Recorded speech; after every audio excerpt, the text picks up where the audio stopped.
This is Earth.Centric, and I'm out in this beautiful area of forest, as you can see, and I just want to tell a little story about what happened yesterday.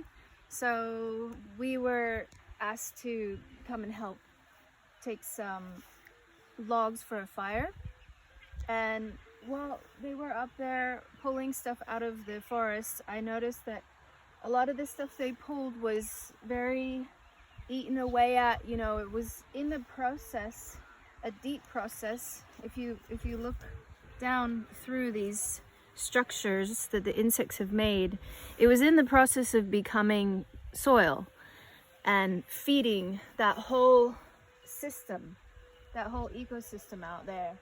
And it's a very delicate and balanced structure and system. And I was trying to say, like, they've pulled out even more broken down logs than this. And I was trying to say, guys, that's forest food. Like, that's meant to be there. Do we really need it that bad? And they were like, oh yeah, well, if it's thick enough and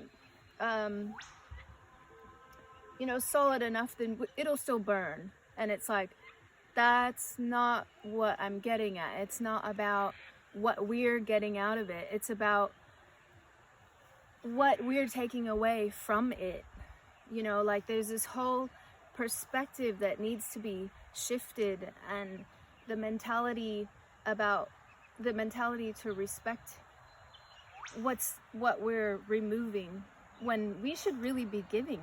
And it should actually be a reciprocal relationship, like it is with all other indigenous cultures, because they have that understanding. But it's something that's been bred out of us as colonizers and modern humans.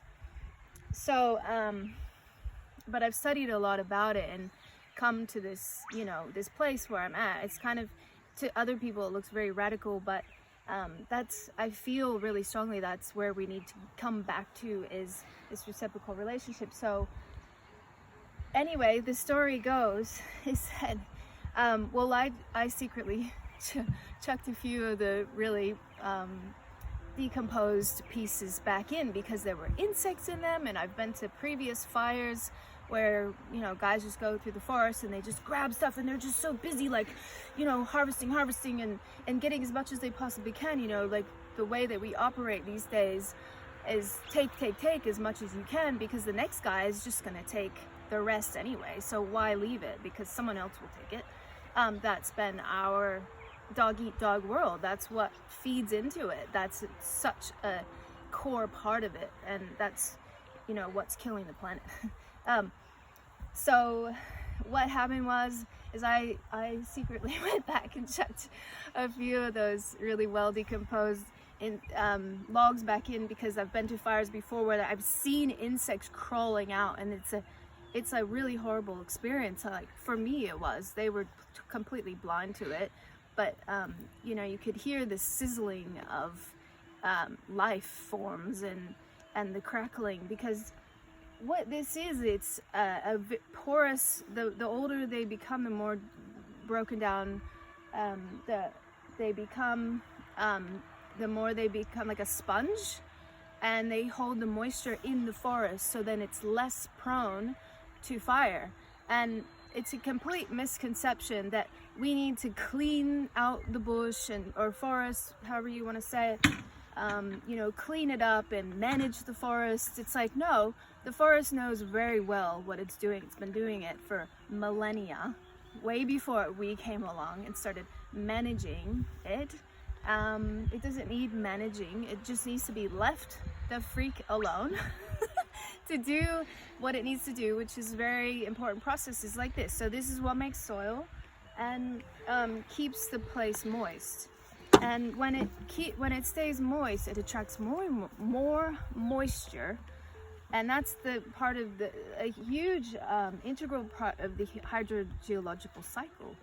So when we start removing stuff, and I'm not saying that this is a big deal, because it's a very small proportion, but in other countries like India or poorer countries, they actually survive on removing stuff from the forest, and they use it to cook and that sort of thing. So that needs to be fixed, but like on a large scale. But just I'm just saying as a demonstration, well, this never ended up getting used at all. So I don't know what, and all these people have left now. There was about 5 guys involved in taking these pre-soil materials from their native soils, and they just pissed off and left. There was cars all here, and then after we took this wood, they went and chopped up more wood with 2 chainsaws, and it was just like polluting the whole camp, and everyone was just like, what is going on, like chainsaws? Anyway, it's that kind of gathering where it's quite like organic and natural. We were just like, well, this is weird. So what would your advice be to festival goers and people doing community gatherings for picking the right wood for their fires? Well, if you like, I noticed over there's already huge logs that have been felled for whatever reason. They're just sitting there, and they were I didn't have a problem with them cutting up what they were chainsawing, because it was just sitting there, and it was in this paddock, and it was going to waste. So yeah, like I love a good bonfire and a campfire, like everybody does. It's very primal, and I don't have a problem with it, but it's like just having I'm just trying to educate, I guess, on being discerning and choosing what to take, how much to take, when not to take, to look for insects, to look for life. There was another piece they just grabbed in their haste. It's about not being hasty and greedy, I think, because one of the pieces that they did agree to put back had mushrooms growing on it. And you know what's so funny is that they were the type of mushrooms that you might eat or be interested in as a hobby, and it's like they could sort of see it at that level, but then they couldn't see it at the intrinsic value level for that system. It's still, oh, what am I getting out of it? Like what's in it for me, kind of human anthropocentric mentality, which is what the movement Earth.Centric is all about, is getting away from that and realizing that in order to have a healthy planet, we need to come away from that and start looking after nature for its own sake and for its own values, not just what it gives to us, but of course we benefit in the long run and the downstream way, but yeah, did that answer that? Yep, thank you. Okay, so this is Shanti with Earth.Centric, and thanks for listening.